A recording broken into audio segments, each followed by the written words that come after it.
Well, howdy kids. Today what we're going to do is a tour of a 1950 Packard Series 23. I'm going to start from the back because it's where I'm at and show you all the goodies. This is a car not in the greatest of shape, but it's mine, so that's almost irrelevant.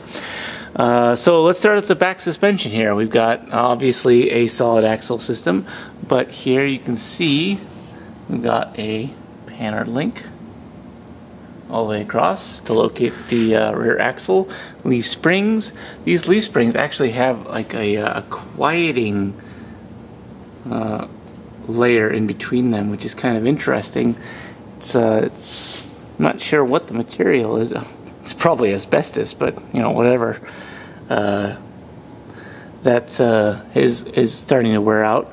And then shackles, so that'll make lowering it a lot easier if I decide to stick with the suspension, which I probably won't. Drum brakes, and you can see where this bracket is and that bracket is. That's where the fuel tank used to be, and it was a disaster. So it's gone now. Here's the auxiliary fuel pump that somebody put in, a nice Carter unit, passed through. Even though the fuel pump that was in the car was utterly gone. So you can see here some of the brake lines and fuel lines as they exist. Here's the rear pumpkin, which is kind of cool. It's got some nice gusseting on it. I don't know that I'll trust it for off-road racing, but it's definitely a piece to hang on to. It's a little bit moist on the bottom, so we'll see what happens inside when I pull it apart. Let's see what goes on ahead of time. What's really cool about this car is this is a 1950, and it has both a traditional side-by-side frame as well as a cross brace all the way through. So this was kind of advanced for its time. Not surprising since it was a Packard. This widget up here is the emergency brake.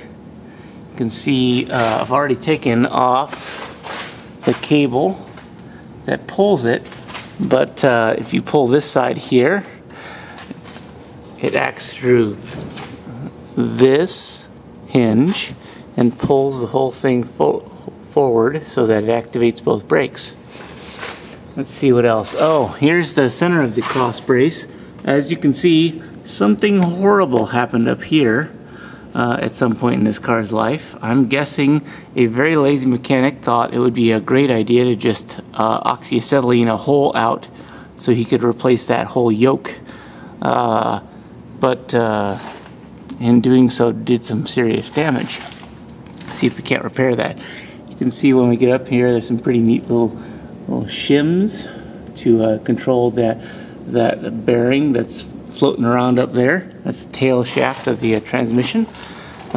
This is how you adjust the location of the transmission up here with this bolt.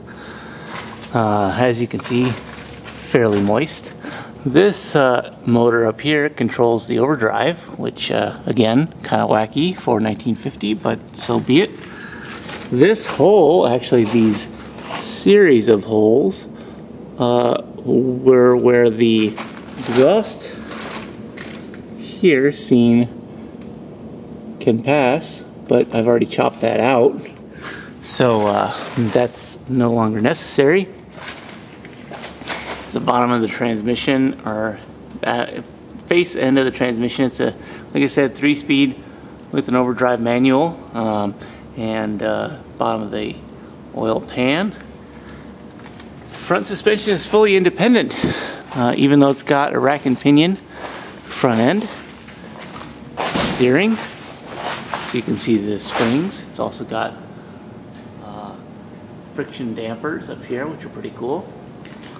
The radiator is enormous, not a surprise.